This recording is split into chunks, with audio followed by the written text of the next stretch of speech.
오늘 말씀 이렇게 저는 실은 5절 말씀을 전하고 싶은데 그 결론을 위해서 1, 2, 3, 4절을 조금 개관하면서 말씀을 좀 나누도록 하겠습니다. 1절에 보면 우리가 믿음으로 의롭다 하심을 받았다 이렇게 되어 있습니다. 의로워졌다. 뭐 복음 중에 복음, being justified.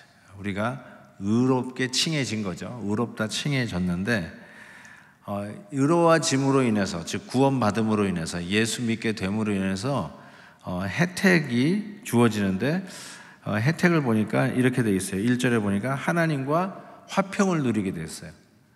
하나님과 이전에는 전쟁 중이었다는 뜻이겠죠.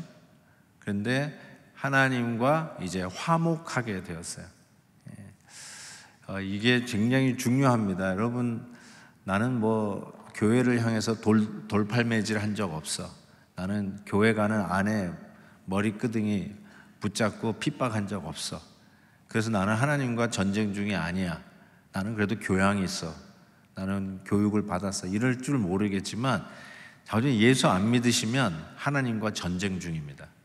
그거를 아셔야 되는데 예수를 믿게 되면 하나님과 드디어 화평하게 되었다. 그런 뜻이고요. 그 다음에 2절에 보니까 우리가 믿음으로 서 있는 그 은혜에 들어감을 얻었다 이렇게 되어 있어요. 즉 예수 믿고 의로워짐으로써 얻은 또 하나의 특권은 하나님의 보호자 앞에 언제든지 나갈 수 있는 특권, 문이 열려 있는 것이죠. 나 같은 죄인이 거룩한 하나님 앞에 마음대로 나가는, 조금 더 과장해서 얘기하면 뻔뻔하게 나갈 수 있는 자격을 얻게 된 것이죠. 지금도 뭐 이렇게 인터넷에 떠 있는 사진 중에 유명한 사진이 존 F 케네디 대통령 근무하는 그 백악관 집무실에 그 대통령 책상 밑에서 이렇게 놀고 있는 그 주니어 아이의 그 모습이 아주 유명한 사진입니다. 그냥 그걸 보면서 느끼는 게 뭐냐면 함부로 대통령에게 나갈 수 없잖아요. 아니 뭐 회사 사장님한테도 함부로 나갈 수도 없는데, 한 나라의 대통령 앞에 함부로 나갈 수 없는데 자식은 거기서 놀아요. 그것을 보면서 느끼는 이런 거구나, 자유함. 그런데 우리 같은 죄인이 거룩한 하나님 앞에 나갈 수 있는 자격을 얻었어요. 언제든지. 그래서 히브리서에는 은혜의 보호자 앞에 담대히 나간다. 담대히라는 말이 뭐예요? 씩씩하게 나간다 이런 뜻도 되지만 조금 더 적나라하게는 뻔뻔하게 나간다. 네가 무슨 자격이 있느냐라고 사람들이 물을 수는 있는데 그럼에도 불구하고 나는 은혜 받은 자이다. 의로워진 자이다. 하나님의 자녀가 되었다. 그래가지고 뻔뻔하게 나가는 거죠. 코로나가 우리에게 가르쳐 준 게 저는 그것이라고 생각해요. 이 뼈 아픈 교훈, 하루 받은 교훈이 아니라 저는 느낌이 3년입니다. 3년 동안 받은 교훈이 뭐냐? 예배 자리에 내가 나오고 싶을 때 언제든지 나오는 게 아니라는 걸 전 배웠어요. 성도들의 항상 나와 있다라고 생각했는데 아니더라고요. 한국은 정확하게 어땠는지 모르지만 제가 살고 있었던 캘리포니아에서는 주지사가 행정명령을 내렸습니다. 예배 드릴 수 없습니다. 세상에, 딴 나라도 아니고 미국 땅에서 예배 드릴 수 없다라고, 모이지 말라라고 하는 행정명령이 떨어지는 그런 상황 속에서 내가 목회하리라는 거는 꿈에도 1도 생각하지 않았는데 그런 일이 벌어진 거예요. 그래서 아무도 없는 공간에서 그래도 이 스트리밍은 해야 되잖아요. 그러니까 녹화를 하는데 아무도 없는 예배당에서 설교를 녹화하고 예배를 녹화하는 그런 과정을 지나면서 여기에 늘 나오고 마음만 먹으면 늘 예배 드릴 수 있다라고 한 것이 착각이었구나. 그걸 알게 된 거죠. 하나님의 은혜로 하나님의 자녀가 된 우리들이 얻을 수 있는 두 번째 특권은 언제든지 하나님 앞에 나와서 예배 드릴 수 있다는 것이에요. 그러니까 여러분, 오늘 이 예배 드리는 것이 당연히 주어졌다고 생각하시면 정말로 곤란합니다. 여기 나와 예배 드리는 것이 특권이라는 걸 아셔야 돼요. 마스크 썼다고 아멘 안 하기 없기. 예전에 나와서 예배 드리는 것이 정말 큰 특권이라는 것을 믿으시기 바랍니다. 진짜 했는지 안 했는지 알 길이 없네. 마스크 쓰고 계셔가지고. 마스크 당연히 이제 몸이 안 좋으시면 쓰셔야 되는데 부작용 중에 하나가 아멘을 잘 안 하고요. 그 다음에 찬송가 소리 볼륨이 줄어들었어요. 저는 볼륨을 굉장히 중요하게 생각하거든요. 특히 마지막 찬양의 그 볼륨 소리를 제가 꼭 좀 측정을 하기를 원하는데 여러분 부탁드립니다. 마스크 썼다고 아멘 안 하고 찬송 대충 부르고 옥타브 낮춰서 부르고 이러시지 않기. 왜냐하면 그만큼 은혜가 줄어들어요. 해보면 알아요. 예. 그래서 있는 힘을 다해서 부르고 마지막 찬송 소리는 제가 재겠습니다. 예. 시작할 때 별로 안 컸어요. 마지막 찬양은 있는 힘을 다해서 부르시기를 주의 이름으로 축복합니다. 아멘. 아멘. 그 다음에 세 번째 이 의로워진 자에게 주시는 하나님의 축복은 뭐냐면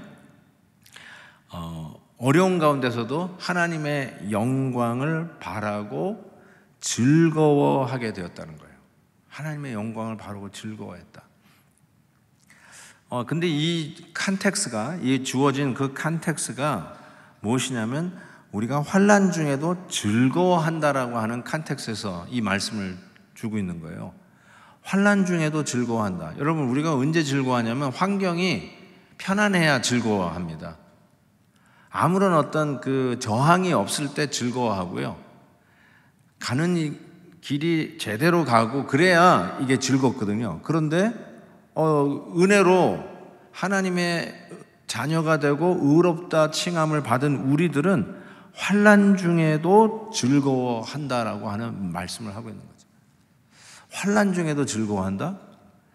이거는 조금 생각해 봐야 되는 거잖아요. 이 환난이라는 말, 환난 중에 어떻게 우리가 즐거워하겠습니까? 만약에 뭐 저런 부작용, 잘못된 것이 자기를 자학하면서 쾌감을 누리는 정신질환이 있잖아요. 그래서 환난이 왔다, 어렵다 그러면 아싸, 즐겁다. 이거는 약간 좀 이상한 거거든요.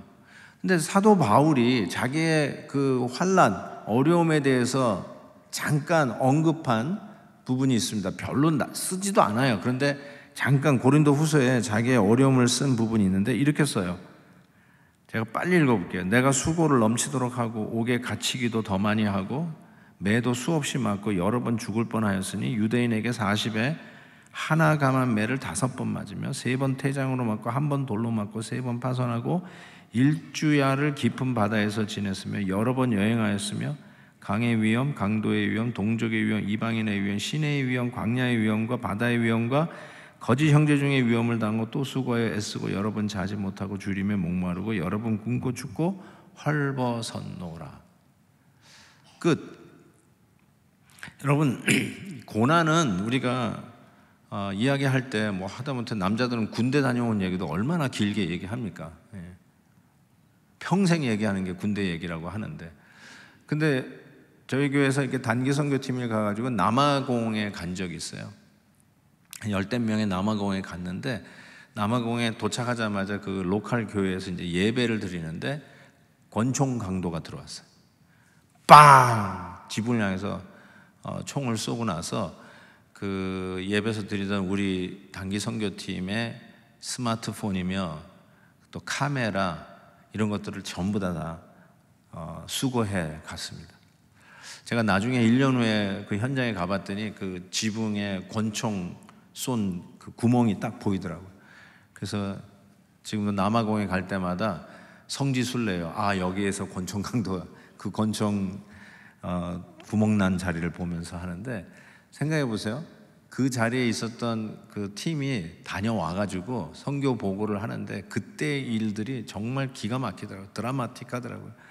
뭐 이렇게 납작 누웠는데 아내를 향해서 이렇게 포복으로 아내 옆에서 마지막 생명을 다하겠다면서 아내한테 갔던 모습부터 시작해서 뭐 다 끊기지만 노라고 그러는데 어떤 장로님은 그거 아끼겠다고 안 내놓고 있다는 등 뭐 아주 별 얘기를 다 하더라고요.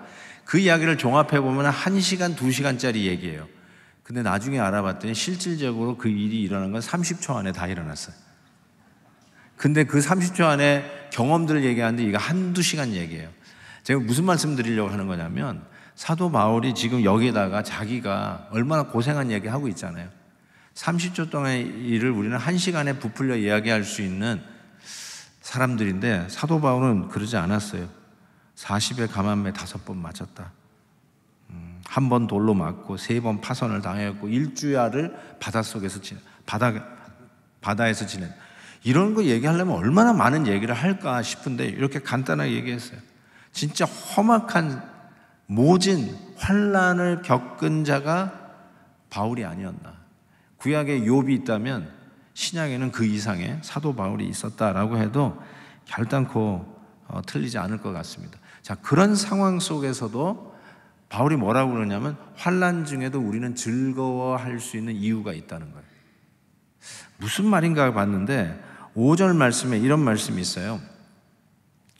5절 말씀 보니까 소망이 우리를 부끄럽게 하지 아니함은 이렇게 되어 있어요. 아하, 우리가 이 환난 중에도 우리에게 환난을 즐거워할 수 있는 이유는 소망이 있다는 거예요. 소망. 근데 이 소망이 우리를 부끄럽게 하지 않는다. 이거 영어로 이렇게 썼어요. disappoint 하지 않는다. disappoint. 실망시키지 않는다는 거죠. 아, 정말 우리에게 실망스러운 일들이 얼마나 많이 있어요. 그거를 사도 바울은 한 단어로 환난 이렇게 말합니다. 우리에게 실망을 안겨줄 수 있는 일들이 얼마나 많이 있습니까? 이것을 기대했는데 그대로 되지 않는 것부터 시작해서 내가 기대했던 대학에 못 들어갔다든지 아니면 직장에 못 들어갔다든지 코로나 기간에 뭘 기대했는데 코로나 때문에 정말 실망이 됐다든지 믿었던 친구에게 배신을 당했다든지 백년가약을 하고 검은 머리 팥불이 되도록 신실하게 살기로 약속했던 배우자가 나를 실망시켰다든지 함께 신앙생활하던 가까운 믿음의 동지들이 갑자기 원수로 돌변했다든지 정말 우리 주변에 실망스러운 일이 너무너무 많은 거예요. 실은 내가 나에게 실망할 수도 있어요. 내가 이 정도뿐이 안 되나 하는 경우가 있잖아요. 내가 관리를 잘 했는데 내 건강이 요것뿐이 안 되나. 종합검진 받았는데 의사가 다시 들어오래요. 정밀검사 해야 되겠다고. 심각한데요 라고 하는 얘기를 들을 때 얼마나 실망스럽습니까? 수많은 실망스러운 일들이 환난이라고 하는 이름으로 우리에게 다가오는데 왜 즐거워할 수 있느냐? 소망이 우리를 실망시키지 않는다는 거예요. 영어에 I wish, we wish you a Merry Christmas 할 때도 I wish 하는 말 쓰잖아요. 그때 그 wish list 혹은 bucket list 이거는 되면 좋고 안 돼도 그만, 이게 wish list예요. 근데 소망은 소망 리스트가 있는데 소망 리스트는 안 될 수도 있는 확률이 없는 것, 반드시 일어나는 것, 그게 우리가 소망 중에 바라는 거예요. 이거는 아무리 어떤 일이 있어도 반드시 일어나는 것, 지금 현실은 아니지만 반드시 내 앞에 이루어질 일, 이게 소망이에요. 그 성도들은 소망 가운데 실망스러운 이들이 산재했다 할지라도 그 장애물들을 뛰어넘고 넘어서 소망 중에 반드시 이루실 하나님의 약속을 믿고 실망하지 않는다는 거예요. 그것 때문에 우리가 환난 중에도 즐거워할 수 있는 이유가 있다는 것이죠. 아멘이에요. 아멘. 우리가 죽어서 천국 가는 것, 이거는 위시 리스트입니까? 아니면 소망 리스트입니까? 소망 리스트예요. 맞아요. 아직은 아니지만 분명한 것은 우리가 죽으면 천국 간다는 거죠. 그래서 항상 그 생각을 하는 거죠. 아, 내가 소망이 있지. 그 소망은 결단코 우리를 실망시키지 않는다는 것입니다. 그래서 이 소망이 우리를 부끄럽지 않게 하는 이유를 몇 가지 생각해 보면 예를 들어서 환난은 인내를, 인내는 연단은 소망을 이루는 줄 압니다 라고 하는 이 공식이 우리에게 주어집니다. 제가 공식이라고 그러는데 정말로 이 공식이 깨진 적이 없어요. 제 목회 경험상, 아니 목회를 안 해도 인생 경험상, 신앙인의 경험상 환난은 인내를, 인내는 연단을, 연단은 소망을 이루는 줄 압니다. 이 공식이 깨진 적이 없어요. 항상 이 공식이 우리 예수 믿는 사람, 그리스도의 은혜로 의롭다 힘을 입은 모든 자에게 이 공식이 적용돼요. 환난이 왔어요. 그러면 우리가 인내하게 돼요. 버티는 거죠. 인내. 그러면 이 인내를 perseverance, 인내하다 보면 연단이라고 하는데, 연단이 꼭 디스플린보다는 그 원어가 이런 걸로 썼어요. 이 도자기를 굽고 나서 도자기가 쓸만한 완성품으로 딱 나오면 그 도자기 밑에다가 저 연단의 원어인 도키모스라고 하는 딱 도장을 찍습니다. 도키모스, proven character. 이제 확인됐다. 완성품. 드디어 나왔다. 작품이 됐다는 거예요. 하나님께서 우리에게 환난을 우리에게 주시는 이유는 그 안에서 인내가, 그리고 그 인내가 proven character, 이제 완성품, 이제 됐다. 하나님이 인정하시는 그리스도의 성품이 배기 시작하는 하나님의 자녀로 됐다는 그 연단 속에서 우리가 뭘 하냐? 소망을 갖게 되는 거죠. 아직 현실은 아닐지 모르지만 분명해서 이건 나한테 일어날 일이라는 것이죠. 그래서 이 소망이 우리에게 오늘을 버티는 힘, 오늘의 여러 환난을 뚫고 가는 힘, 이것을 우리에게 주는데, 예를 들면 고린도후서에 이런 말씀이 있어요.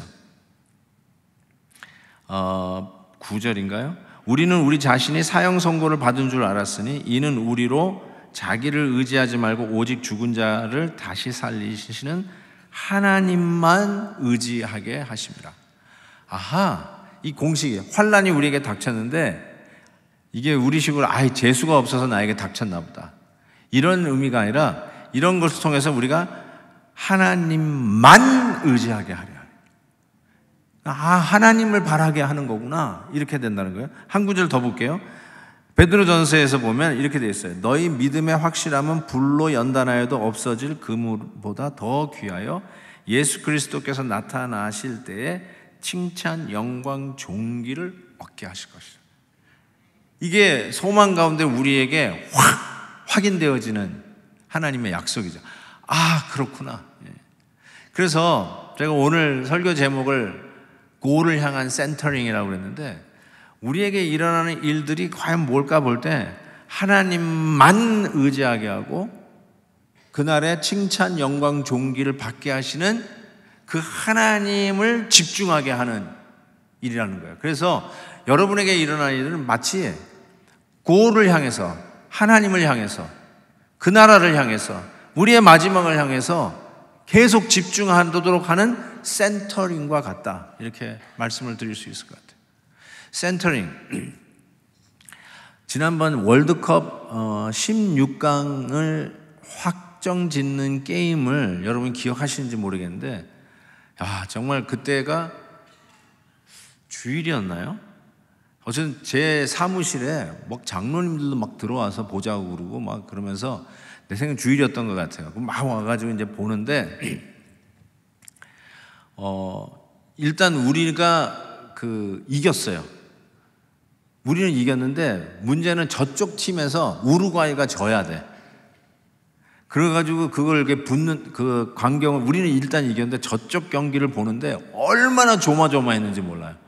그때 한 2, 3분인가요? 그걸 보는데 아주 속이 타고, 와, 진짜 그때의 상황을 생각하면은 아직도 오금이 저릴 정도입니다. 근데 언제 제일 긴장되면 저쪽 팀에서 센터링을 했을 때, 저게 헤딩이나 다리에 걸리면 골을 넣을 수 있잖아요. 골. 그냥 계속 센터링을 올리는 거예요. 기회만 되면 센터링. 왜 센터링 올리냐면 골을 향해서요. 걸리기만 하면 골이에요, 그거는. 그렇지 않아요? 마찬가지로요, 우리의 삶 속에 일어나는 수많은 사건들이, 특별히 환난, 불필요한 이 실망을 안기는 이런 여러 가지 사건들이 여러분 주위에 많이 터지는데, 이게 터지면 어떻게 생각하시냐면, 하나님만 바라보라고 하는 센터링이구나. 내가 지금 딴 데 집중하고 있어. 엉뚱한 방향으로 가고 있어요. 그래서 자살골 할지도 몰라요. 그러니까 계속해서 환난이 하나님만 바라고 그 마지막 날에 칭찬, 존귀, 영광을 받는 그날이 소망 중에 우리에게 확실히 기다리고 있음을 바라보도록 계속해서 센터링을 올린다는 거예요. 여러분 삶 속에 센터링이 환난이 있습니까? 그거를 바라다 보라고 하는 하나님의 신호구나, 이렇게 생각하시면 틀리지 않습니다. 그래서 환난은 환난은 인내를, 인내는 연단은 소망을 낳게 하는 것을, 이 공식이 우리 성도들에게는 그대로 적용된다는 것을 깨닫게 합니다. 세상에서는 실망하지 않기 위한 비결은 뭐든지 자기가 환경을 이렇게 고쳐가야 한다라는 생각을 할 때가 참 많이 있어요.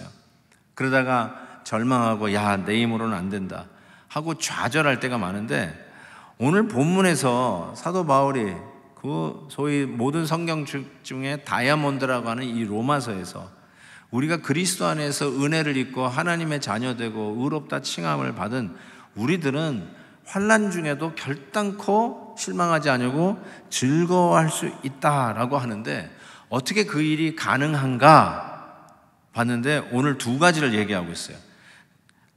5절에 보니까 소망이 우리를 부끄럽게 하지 아니함은 하면서 우리에게 주신 성령으로 말미암아 그렇다고 이야기를 합니다. 즉 우리가 소망 중에 부끄러워하지 않는 근거를 따지자면 성령 때문에 그렇다라고 말씀할 수 있습니다. 요한복음 14장에 보면 예수님께서 떠나시면서 다른 보혜사를 우리에게 주사 영원토록 너희와 함께 있게 하리니 그는 진리의 영이라 세상은 능히 그를 받지 못하나니 이는 그를 보지도 못하고 알지도 못함이라. 그러나 너희는, 저와 여러분이에요, 너희는 그를 아나니 그는 너희와 함께 거하시며 또 너희 속에 계시겠습니다. 내가 너희를 고아와 같이 버려두지 아니하고 너희에게로 오리라. 이 약속과 함께 성령께서 우리 주님께서 우리에게 보혜사 성령을 약속하셨어요. 그래서 우리가 가진 이 소망의 근거로 환난 중에도 즐거워할 수 있는 이유는 우리 안에 성령이 계시기 때문에 그렇고, 성령께서 그 사실을 계속해서 리마인드, 상기시켜 주기 때문에 그래요. 그러니까 제가 이렇게 말씀드릴 수 있을 것 같아요. 여러분도 스스로 좀 놀라는 부분이 예수 믿으면서 생기지 않나요? 내가 이렇게 변했네? 내가 옛날 같으면 이러지 않았는데, 옛날 같으면 벌써 밥상 다 뒤집어 엎었을 텐데, 옛날 같았으면 내 입에서 욕들이 다 나왔을 텐데 내가 이걸 참아내고 있네? 내가 옛날 같으면 좌절하고 실망하고 남 불평이나 하고 남에게 책임이나 전가하고 있었을 텐데 이게 웬일이지? 내가 감사의 제목을 찾고 있네. 혹시 이렇게 놀라신 적 많으시죠? 많아야 되는데 전혀 낯설게 보이시네요. 이게 놀래야 되는 거예요. 근데 그게 저는 이렇게 생각합니다. 여러분이 인격이 고상해져서 그런 게 아니에요. 여러분이 갑자기 개과천선해가지고 착한 사람이 돼서가 아니에요. 저는 이렇게 생각합니다. 내 안에 성령이 계시다는 증거라고 생각해요. 눈에 보이지 않는, 그렇지만 너무나도 확실히 우리 안에 내재하고 계시는 성령께서 깨닫게 하시는 거예요. 우리의 인격을 초월하고 우리의 환경을 초월하고 우리의 상황을 뛰어넘으면서 하나님의 말씀 속에서 기억나게 하시는 이 놀라운 진리의 말씀으로 좌절했었을 법했던 내가, 다 손 놓고 포기했었을 내가 실망하지 아니하고 오히려 소망 중에 바라고 감사의 조건을 찾고 다시 툭툭 털고 일어나는 나의 모습을 보면서 내 인격이 괜찮아졌네가 아니라 성령께서 나한테 역사하고 계시는구나. 성령의 역사라는 거예요. 말 안 듣는 자녀들이 어느 날 고분고분해졌다, 철이 들었다, 이렇게 얘기하기보다 성령께서 역사하고 계시는구나. 하나님께서 드디어 기도의 응답으로 우리 자녀들에게 역사하고 계시는구나. 그렇게 핍박하고 마음의 문을 열지 않았던 내 배우자가 교회 갈 수 있는 마음이 열리기 시작했다. 여러분, 이걸 어떻게 설명을 해야 됩니까? 설명이 안 돼요. 신앙생활에 설명 안 되는 부분이 너무나 많습니다. 저는 오늘 이 말씀이 어떻게 환난 중에서도 즐거워할 수 있고 소망이 우리를 부끄럽게 하지 않는데요, 그 사실을 IQ가 좋아서 기억하는 게 아니라 성령께서 자꾸 기억나게 하신다니까요. 그래서 오늘 말씀이 우리에게 주신 성령으로 말미암아 가능하다는 거예요. 성령의 역사를 매일매일 체험하시기를 주의 이름으로 축복합니다. 아멘, 아멘, 아멘 하는 분들에게 틀림없이 이루어지라 저는 믿습니다. 아멘, 아멘. 저는요, 뜻도 없이 아멘 하는 사람은 별로 안 좋아했어요. 진짜로. 제가 그 에머스트라고 하는 동네에서 소위 30대 약관의 나이에 처녀 목회를 시작했는데요. 그 미국 교회 빌려가지고 렌트 해가지고 주일만 이렇게 예배드리는 그런데 사무실도 창고 같은 방 하나 그 미국 교회에서 빌려줘가지고 그 안에서 제 사무실이며 주보 복사하고 뭐 필요한 기물들 보관하는 그런 조그만 방에서 이렇게 지내는데 오늘 보니까 제 책상에 한국의 유명한 목사님 설교 테이프가 이렇게 놓여져 있더라고요. 누가 갖다 놨나? 근데 이제 그런 거 있잖아요. 목사님들 설교 이렇게 들어보면 이렇게 뭔가 이렇게 좀 적을까 하는데 별로 적을 거 없는 그런 거 잘 모르시죠, 여러분은? 여러분은 설교 들으면서 무지 많이 적을 것 같은데 별로 적을 게 없는 그런 설교. 그래서 약간 시큰둥했어요. 그런데 왜 이렇게 유명하실까? 그러면서 이제 설교 테이프를 이렇게 듣는데 운전하면서 이제 요즘은 이제 그러는 것도 없어졌지만 이 완전히 옛날 추억이 돼버렸네요. 그 카세트 테이프를 놓고 이제 운전하는데 별것도 아닌데 우리 주 예수 그리스도면 능력이 많으십니다. 아멘이죠. 근데 그 성도들이 아멘 그러는 거예요. 그래서 내가 운전하다가 깜짝 놀라가지고 이거니 아무데나 아멘 이러면서 운전하다가 진짜 우리 예수님은 우리의 주님이십니다. 아멘. 우리 주님 우리의 기도를 들으십니다. 아멘. 우리 주님은 살아계십니다. 아멘. 우리 주님은 우리와 함께 동행하십니다. 아멘. 별것도 아닌 것 같은데 성도들이 아멘 아멘 아멘 하는데 제가 운전하다가 말 그대로 깨졌어요. 그래가지고 막 눈물이 터지고 그러면서 옆에 차를 세우지 않을 수가 없어요. 운전을 할 수가 없더라고요. 그래서 제가 그때 알았어요. 좋은 설교는 성도들이 아멘이 만든다.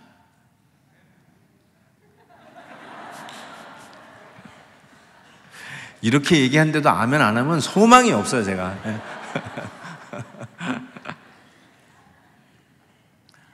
진짜요. 여러분 꼭 입으로 얘기를 안 하시더라도 아멘 하면서 받으세요. 이게 얼마나 은혜가 되는지 모르고요. 그게 아멘 할 때 성령께서 자꾸 말씀을 생각나게 하시고 환난 중에 열이면 열 전부 다 좌절할 수밖에 없고 희망이 없다, 끝났다, 절망했다, 높은 데 있으면 거기서 뛰어내리고 싶다 이럴 수밖에 없는 상황이라 할지라도 아멘 하는 그 상황 속에서 성령께서 말씀이 생각나게 하면서 소망이 우리를 부끄럽게 하지 않는다. 소망은 절대로 우리를 실망시키지 않는다.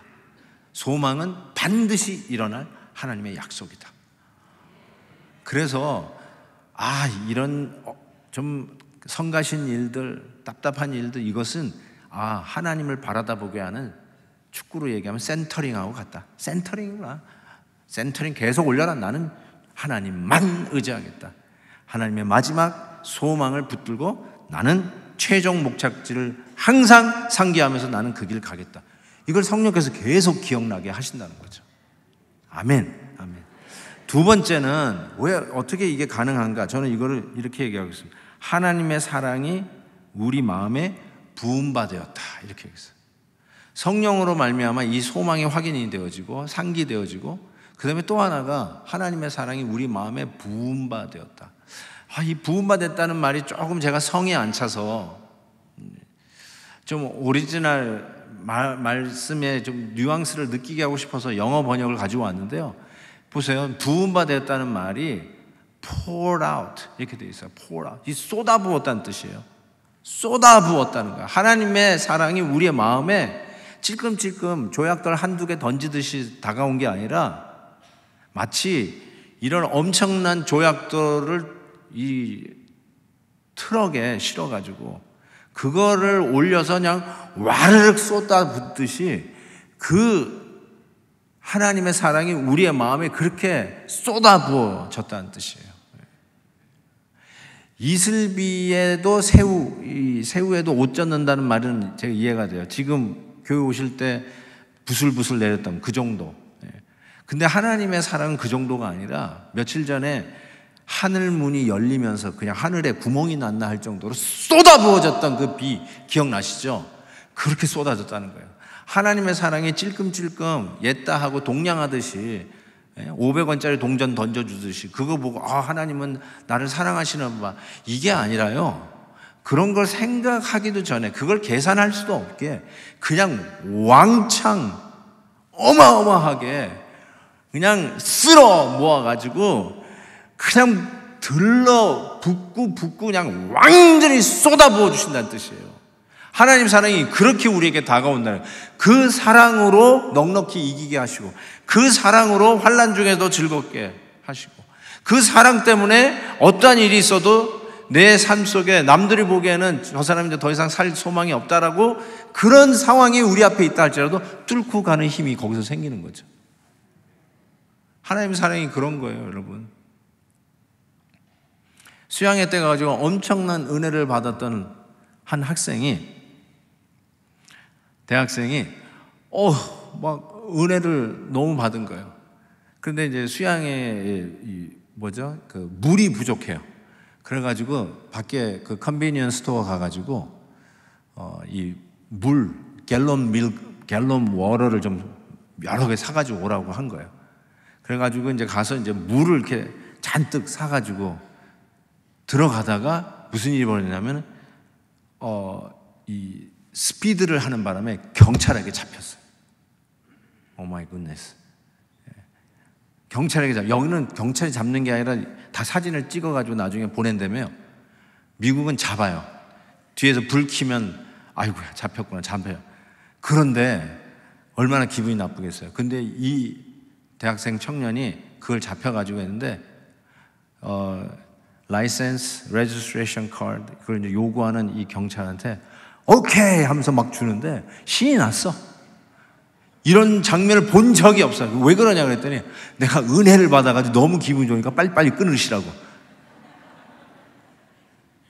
제가 그 이야기를 들으면서 맞다. 우리가 받은 하나님의 사랑의 양이 이런 거지 참. 티켓 하나 끊었다고 쏟아버릴 정도가 아니지. 내가 받은 사랑이 그냥 찔끔 받은 사랑이 아니라 쏟아부으셨다고 그랬잖아요. 왕창 들이붓고 또 부어서 셀 수도 없이 그냥 트럭 앞에서 쏟아지는 그 돌무더기에 그냥 쌓이듯이 갇히듯이 그렇게 부어주신 그 사랑이 티켓 하나 때문에 날아가 버릴 감격이냔 말이죠. 맞다. 웬만해서는 이 하나님이 들러 부으신 사랑을 앗아갈 만한 것이 없다. 빼앗길 수 없는 이 기쁨, 누구에게 다시 강도질 당할 수 없는 하나님의 사랑이 우리에게 그렇게 들러 부어졌다는 것이죠. 바로 그 사랑으로 우리는 넉넉히 이긴다. pour out, 완전히 쏟아부어진 사랑이시죠. 저는 하나님의 사랑이 그렇게 다가왔다라고 믿습니다. 저는 하나님이 나를 사랑하는가 안 사랑하는가 이거를 이렇게 막 하다 보니까 이래서 나를 사랑했구나 저래서 사랑했구나. 내 대학교 때 조약돌 하나, 입사 시험 볼 때 조약돌 하나, 내가 결혼할 때 조약돌 하나. 이 조약돌 3개를 보니까 하나님 나를 사랑했어. 고로 하나님은 나를 사랑한다. 이런 식으로 하나님이 나를 사랑한다라고 결론을 내리는 성도는 하나도 없어요. 사랑은요 그냥 이렇게 쏟아 부어지는 사랑에 그냥 치이는 거예요. 설득력이 있다기보다 그냥 그 안에 잠기는 거예요. 저는 그렇게 하나님의 사랑을 만났다고 생각해요. 그 누구도 수학 문제 풀듯이 해답을 딱 보니까 하나님이 나를 사랑하신다. 결론, 하나님이 나를 사랑하신다. 고로 이제부터 하나님이 나를 사랑하는 것을 믿기로 작정하다. 그래서 예수 믿는 사람은 여기 한 사람도 없을 거예요. 어느 날 어느 순간에 진짜로 바다 썰물이 나를 완전히 잠기듯이 그냥 소낙비로 들러붙듯이 그냥 그 사랑에 흠뻑 젖어서 부인할 수 없는 그 사랑을 만난 자들이 바로 여기 계신 하나님의 은혜로 의로워지고 자녀된 저와 여러분이라고 저는 확실히 믿습니다. 내일이 어버이날이잖아요. 5월 8일. 오늘 어버이 주일이고요. 저는 8년 전에 아버님이 돌아가셨어요. 근데 옛날 제가 목회하던 곳에서 가정사역을 전문으로 하는 목사님을 모시고 이렇게 집회를 했는데, 금요일, 토요일 집회 잘하고 그 다음에 이제 토요일 날 주일 이렇게 예배를 드리는데, 갑자기 강사 목사님이 각자 자기 부모님이나 자기 아이들을 찾아가서 앉으라는 거예요. 그러니까 성가대원들도 이게 성가 때문에 여기에 따로 앉아 있지만 부모님이 계시면 다 가라고. 그래가지고 갑자기 주일 예배 전 질서 있게 드리는 게 더 좋아하는 편인데 웅성웅성 하는 거예요. 막 교인들이 왔다 갔다 왔다 하고 막. 근데 저도 사회를 보고 있지만 그때 마침 부모님이, 저희 고향이 필라델피아인데 필라델피아에서 방문 중에 계셨어요. 그래서 부모님이 같이 예배를 참석하고 계셨으니까 저도 부모님 찾아가지고 회중에 앉아 계시는 부모님을 찾아갔어요. 그랬더니 이제 이분이 이렇게 얘기해요. 강사님이 이제 부모님을 안으래요. 이렇게 안아주래요. 부모님도 자식을 한번 안아주래요. 근데 내가 그때 딱 안았는데, 안으면서 이렇게 뭐가 딱 깨달아지냐면, 제가 철나고 한 번도 아버지를 안아본 적이 없다는 걸 깨달았어요. 아마 우리 아버지도 그러지 않았을까 싶어요.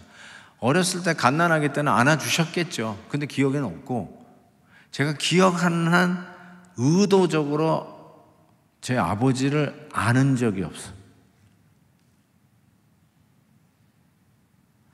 내가 아버지를 한 번도 안아드린 적이 없네, 이런 생각을 딱 하는데 강사님이 그러는 거예요. 아버지가, 부모님이 먼저 자식을 위해서 기도를 하고 자식은 기도를 받고 끝나면 그 다음에 자식이 부모를 위해서 기도를 하라고 이렇게 얘기하더라고요. 그러면서 이제 아버지가 저를 안고 이렇게 기도를 시작하는데, 기도하기 전에 이렇게 얘기하더라고요. 아들아 미안하다 그러시더라고요. 아들아 미안하다. 저는 아버지가 저에게 미안한 것 하나도 안 했다고 생각하거든요. 오히려 고마웠어요. 왜냐하면 저희 아버지는 음악 선생님이셨어요. 한국에 계실 때. 근데 3남매를 대학 공부하기가 만만치 않다 해가지고 이민 올 기회가 있으셔가지고 40대 49인지 50인데 그때 결정을 하셨어요. 49이신. 그때 이민을 결정해가지고 우리 3남매를 데리고 필라델피아로 이민 오신 거예요. 턱스도 입고 지휘를 하시던 음악 선생님. 늘 제 기억에 우리 아버님은 늘 노래하던 아버님이세요. 아침에 제가 일어나는 이유는 얼람클락이 아니라 이 뭐라고 그러죠? 목소리 푸는 걸 뭐라고 그러죠? 목소리 푸는 피아노 앞에서 이러면서 목소리 푸는 아버지 소리에 아침에 일어났어요. 지금 그런 아버님이 이민 가셔가지고요, 우리 때문에 이민 가셔서 재봉틀 봉제 공장에 취직하셔서 거기서 일을 하셨어요. 일을 하다 보면 처음에는 시간당 페이를 하잖아요. 근데 이게 익숙해지면 시간당 페이 하는 게 공평하지 않아요. 피스당 페이를 하게 돼 있어요. 한 시간에 더 많은 피스를 만드는 기술자가 있잖아요. 저희 아버님이 피스당 페이를 받는 수준까지 올라갈 정도로 재봉틀을 열심히 하셨어요. 그래서 이제 현찰을 좀 모으시고 나서 그걸로 아이스크림 가게를 시작하셨어요. 지금 고생 많이 하시고. 그래서 저는 항상 고마움이 있어요. 우리 아버님이 참 많은 걸 희생하셔서 우리를 위해서 이민 결정하시고, 그것도 그냥 선생님 하면서 어떻게 보면 좀 우아하게 사실 수도 있는데, 이런 데서 이렇게 일을 하셨구나 뭐 이런 생각하면 늘 고마웠는데, 우리 아버님이 나를 안고 하신 말이 아들아 미안하다, 미안하다. 근데 그 미안하다는 말이 이렇게 전 들려요. 내가 너를 사랑한다. 한 번도 안아준 기억이 없지만 그래도 내가 너를 사랑한다. 그래서 펑펑 울었네요. 그냥 아버지 품에 안겨가지고. 그리고 저도 그랬어요. 아버지 저도 미안해요.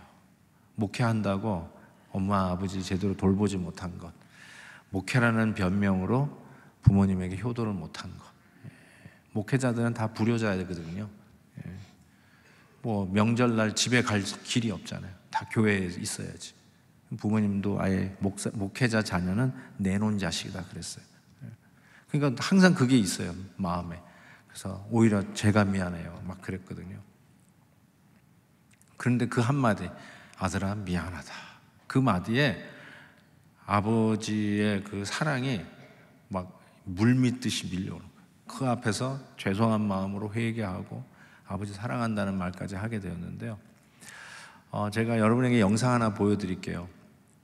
이 영상은 젊은 아빠들이 이 몰래카메라에서 자기 자녀에 대한 여러 가지 그 설문조사에 막 신나게 답을 하고 있는 모습이 나올 거예요.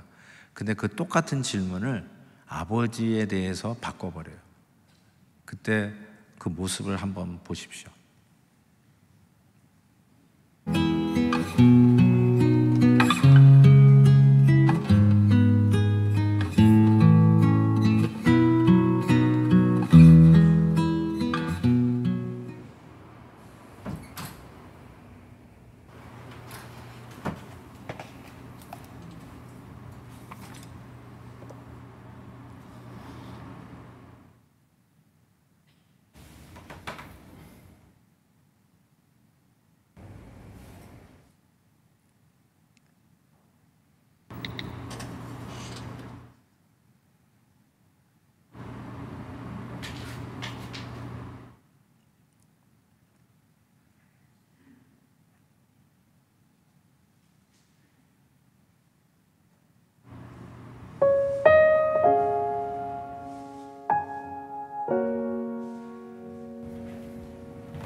충선이 아빠 김용봉, 난 신왕철 아빠 신현기.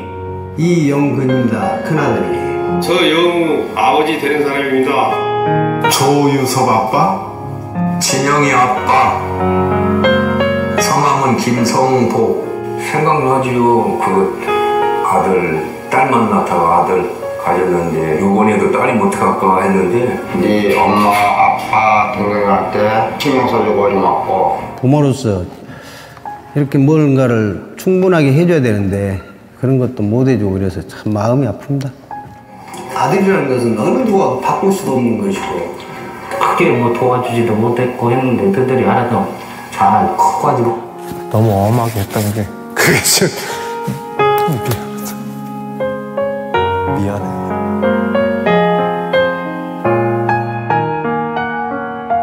항상 내가 부족하고 항상 미안해요. 걔한테.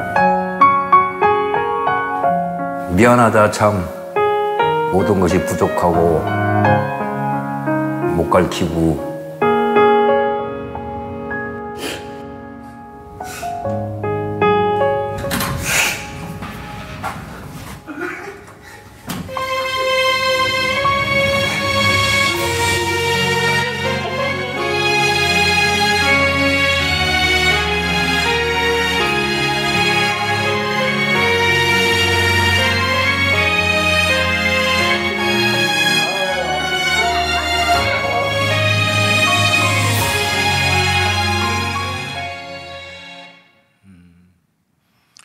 모든 아버지의 마음이 같은가 봐요.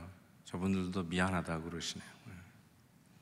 근데 우리 하나님 아버지는요, 우리 하나님 아버지는 여러분에게 뭐라고 하실 것 같으세요? 여러분을 안아주시면서 미안하다 그러실까요? 당신의 아들까지 내어주신 그 하나님 아버지의 사랑이 아직도 유한하고 어쩌면 맞아요. 미안할 수밖에 없는 육신의 아버지의 사랑도 그냥 물밀듯이 밀려오는데 우리 하나님 아버지 사랑은 어떻게 다가올까요? 들러 부어주시는 하나님의 사랑. 그래서 그 사랑이 아니었으면 벌써 손을 놓고 좌절하고 인생을 포기했었을 나에게 그 사랑이 나에게 들러 부어져서 힘들고 어려운 환난 속에서도 실망하지 아니하고 소망 중에 다시 일어설 수 있게 하시는 그 사랑 때문에 우리는 너무나도 감격스러운 거 아닙니까? 그래서 에베소서는 이렇게 얘기했어요. 이는 우리 기업의 보증이 되사. 보증, 다운 페이먼트. 아직 연약하고 아직 부족하고 다 산 것 같지는 않지만, 내 소유가 된 것 같지 않지만 다운 페이먼트, 보증이 되어서 인간 도장 10번 찍은 것보다 더 확실한 성령의 보증으로 우리에게 그 약속이 확실하니 하나님의 사랑으로 들러부어진 하나님의 축복의 대상이니 오늘도 다시 일어서서 그 소망 중에 바라고 주님 앞에서 든든히 약속을 지키시는 하나님을 믿고 시온의 대로를 저벅저벅 걸어갈 수 있다는 것입니다.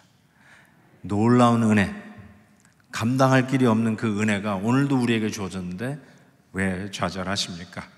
복음이 우리에게 있는데 왜 실망하십니까? 다시 일어서서 환난을 넘어 소망 중에 분명한 약속을 지키시는 하나님 바라다보고 믿음의 길을 계속 가는 저와 여러분 되었으면 좋겠습니다.